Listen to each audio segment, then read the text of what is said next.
રાજકોટના જસદણ ખાતે જન કલ્યાણ શિવ વંદના પદયાત્રાનો શુભારંભ કેબિનેટ મંત્રી કુંવરજી બાવળિયાના અધ્યક્ષ સ્થાને પદયાત્રા જસદણના ગેલા સોમનાથ મંદિર ખાતેથી ભવ્ય શુભારંભ કરાયો।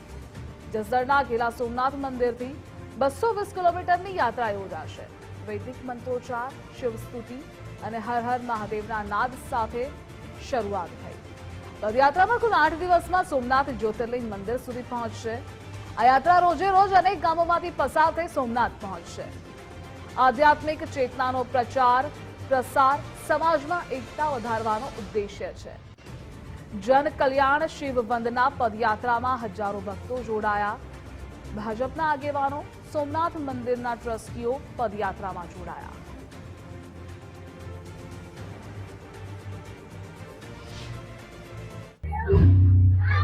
અહીંયા ગેલા સોમનાથથી સોમનાથ પાટણ સુધીની 230 કિલોમીટરની આ પદયાત્રા